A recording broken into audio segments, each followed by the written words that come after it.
You can write a good song and you can record a good song, but arranging is what takes a good song and makes it a great song. So in this video, I'm going to talk about how to get a good variety in your arrangements. Let's go.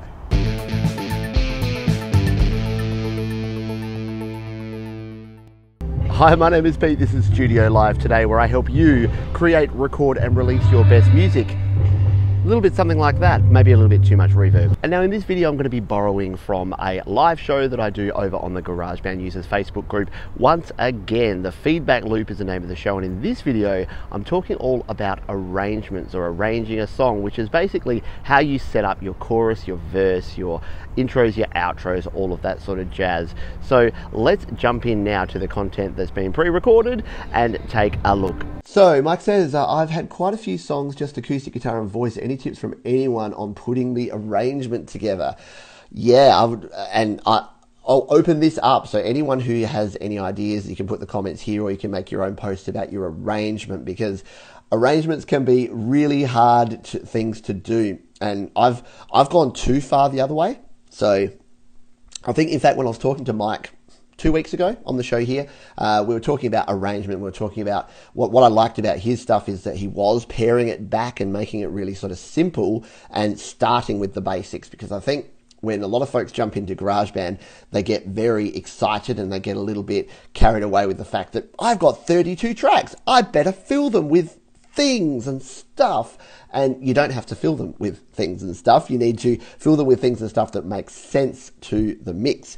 So to actually fill out the mix. So I'll talk a little bit about arrangement, but again, I want other folks to chime in and let me know your stories of arrangement, because I learn from people here. I don't have all the answers.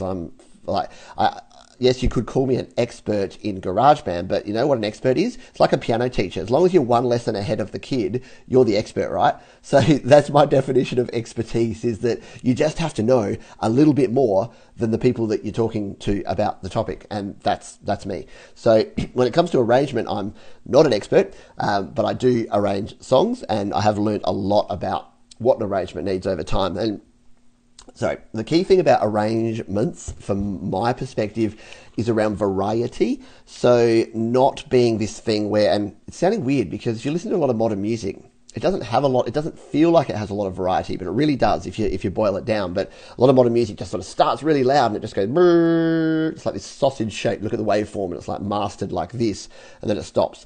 And then that's the end. Like, think of Foo Fighters and think of some of the dynamic range that they don't have in their songs. But what the subtleties that you have between start and finish is what really makes it. So it's about starting a song and then building parts of the song on top of that, and then adding in variety. So if you think of your classic intro, verse, chorus, bridge, chorus, outro kind of song, so we're talking rock type arrangements, like there's 100 different types of arrangement, but just for demonstration, you have your intro, that's sort of your build in. So, and when I say build, it can start loud, it can have a lot of stuff in there, but that's building in.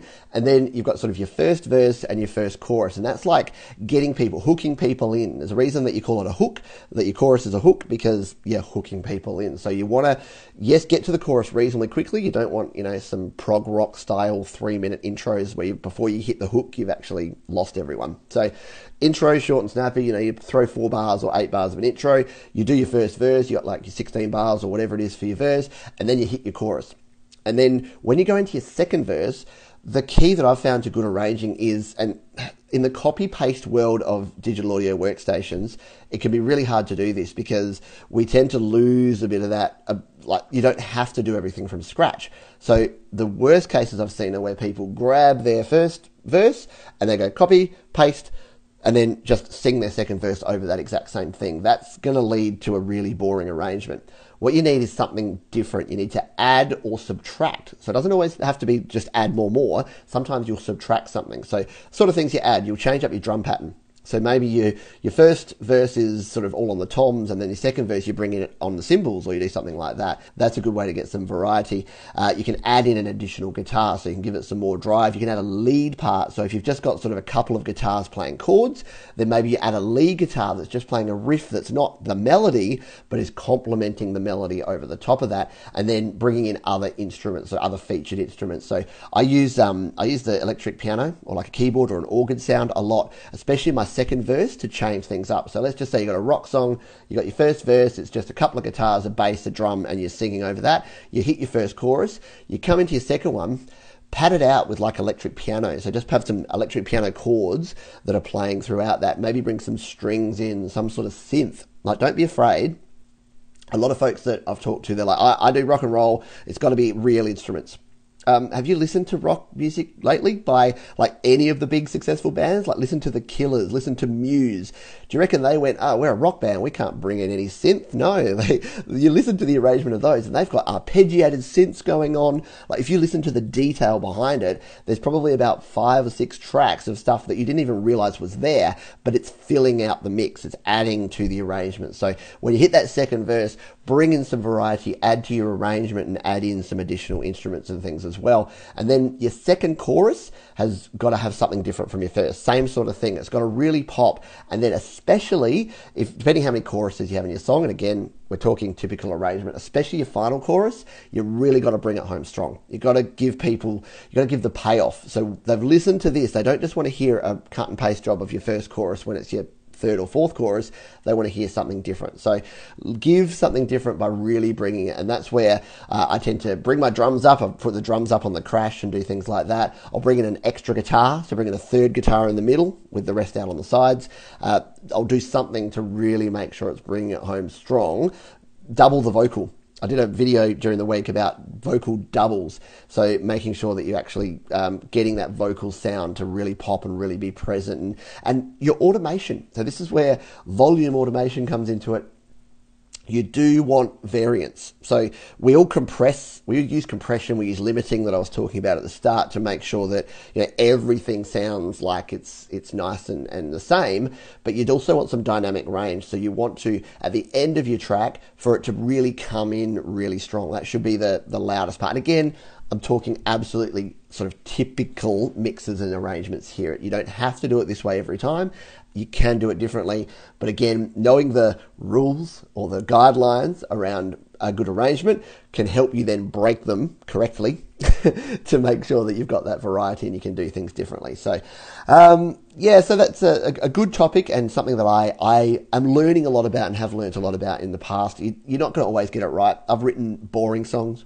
I've written songs that don't have variety. I've written songs with terrible arrangements, but I've also written songs that I think are pretty cool, that do have a decent arrangement and that I've worked on and adding different things to. And one of the final tip, and then we'll move on to something else, but final tip I'll give you on this one, Mike, I think it was Mike that asked the original question. I get a bit ranty, have you noticed? The final thing that I'll say is that don't be afraid to do something completely different. So I wrote a song called Lucky about nearly 2 years ago now, about 18 months maybe. And I wanted to do something different. So I've written a lot of sort of rock songs, guitar-based songs. I wanted to write a song where I used nothing but virtual instruments and loops in GarageBand, but had vocals over the top. And I wanted the vocals, I wanted it to be a more electronic song. So I did sort of spoken word vocals. I wrote the lyrics out. I started building out some tracks, and I'll try and remember to put some links in the comments here too. I did a whole process on my channel where I went through how I did this, but I basically just got different sounds and workshopped them together, added in different loops, used some of the standard Apple loops, but reversed them and twisted them and just made it crazy. And the actual arrangement came out sounding pretty good. It's actually one of the favourite songs of mine that I've written because it is so left field. It's so left field, in fact, that I tried to put it on my recent album and it just wouldn't fit. Like, it would not fit in between any other songs. It's so different to all the other things that I've produced. There's no acoustic guitar. There's not even an electric guitar in it. It's completely different. So sometimes just going completely, and that's a really good segue back to the topic of today's show, which is your comfort zone, getting out of your comfort zone and doing something different. And there you go. I hope this gave you some tips and hints and ideas for the arrangement of your songs. If you've got comments, questions, or suggestions, you can leave those down below, and I'll see you on the next video.